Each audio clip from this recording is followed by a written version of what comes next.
principe sur lequel vous êtes ici, je vous précise, c'est un stage découverte.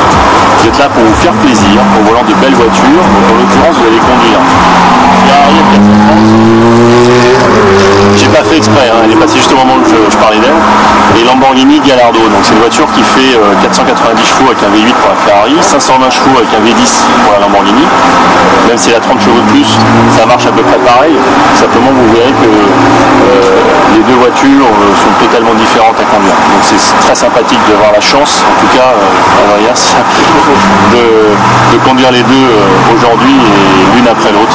Ça va être dans un sens pour les uns, dans l'autre sens pour les autres.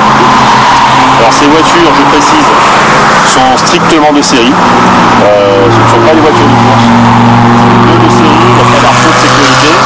Il n'y a pas d'arceau de sécurité, vous n'avez pas de casque. Vous n'êtes pas là pour faire une compétition. Le stage n'est pas du tout axé sur de la performance. C'est le reste de la découverte. Sans le casque, je le rappelle, je me le répète volontairement. C'est magistral en accélération, c'est un heure et demie. On a un potentiel de combien? On a 10%, 9%?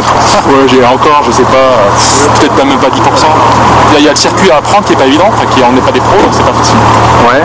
Mais la voiture est fantastique. Voiture d'exception quoi. Voiture d'exception en sortie de courbe, là. Quand on attaque la ligne droite vers les stands, c'est le bruit du moteur, on appuie dedans, ça va tout seul, c'est super. Très très belle voiture. Donc m'a bien briefé, j'ai pas été trop. Donc que les bonnes sensations? Que les bonnes sensations, vraiment. Prochaine voiture, c'est laquelle? Je sais pas. Vous allez vous faire plaisir. Et pour que tout se passe bien, même si on est sur un circuit, même si la sécurité est là, parce que vous allez croiser personne, je vous rassure, il n'y aura personne en face, vous allez pouvoir utiliser toute la piste. Il n'y a pas de petits bonhommes en bleu, il n'y a pas de cabine radar, il n'y a pas de trépied qui va venir vous embêter. Mais il y a quand même un moniteur. Il y a quand même un moniteur avec vous dans le ciel de droite qui n'est pas là pour faire le gendarme. Il est là pour faire en sorte que votre stage se passe au mieux, pour vous mettre en confiance, vous expliquer bien sûr le fonctionnement même de la voiture, de la boîte de vitesse, puisque ce sont des vitesses au volant, il n'y a pas d'embrayage, il n'y a que l'accélérateur frein, avec palette à droite et à gauche pour monter et descendre les vitesses. Donc le moniteur est là pour vous mettre en confiance, vous expliquer le fonctionnement des voitures. Voilà, ça quand tu vas être bien, tu vas pouvoir vraiment appuyer. On va faire des coupures après, pas d'après les bons passages. Pour le volant, on se tient à peu près, voilà, on recule un peu. Il dit qu'on a envie de changer le coup. C'est voilà. Moi j'ai tout fait.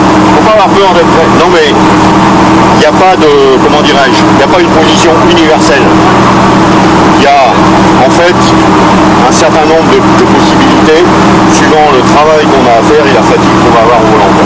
Et c'est vrai qu'en étant prêt, on est toujours mieux parce qu'on a moins de fatigue au niveau des épaules et on est plus précis. C'est un problème, la précision c'est la proportion par rapport au bras de levier qu'on a comme ça. Plus on est prêt, moins on a de bras de levier, plus on est précis. Là c'est bon là? Ah oui, absolument. C'est bon? Attention au coude, on y va. En tout cas, je vous remercie de votre attention.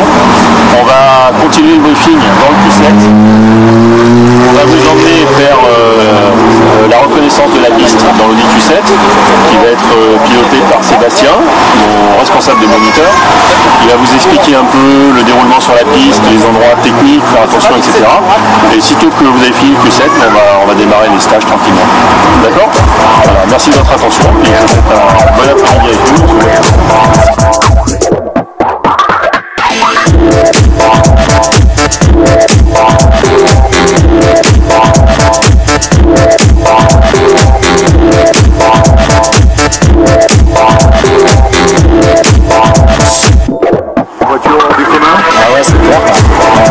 Impressionnant, une poussée phénoménale, puis le freinage aussi. Tu en as acheté une? Ouais, quand j'aurais joué et gagné au loto, ça sera bien. Ça fera partie de la liste. Merci. Excellent, excellent. Bon pilote. Tu vois qu'on se rend compte qu'on a on a du travail? Ouais, on a des cours à prendre. Ouais. C'est beaucoup mieux que c'est un pilote comme nous? Ah, c'est pas pareil. La maîtrise, nous on l'a pas, on sort de la route et on n'appuie pas pareil, c'est pas notre voiture non plus. Voilà. On s'aperçoit que c'est une voiture qui tient la route? Ouais. C'est cloué au sol. Le point de vue puissance? Énorme. Heureusement qu'il y a un bon dossier pour s'asseoir, sinon on serait plus derrière encore, je crois. Alors là, il y a une puissance d'enfer, on accélère et ça y est, on est dans les étoiles tout de suite. On se sent tout petit quand on voit ce genre de voiture? Ah ouais, on se sent tout petit, il y a une puissance de fou, c'est incroyable. Vivement qu'on ait fini de déjeuner pour faire les 3 tours supplémentaires.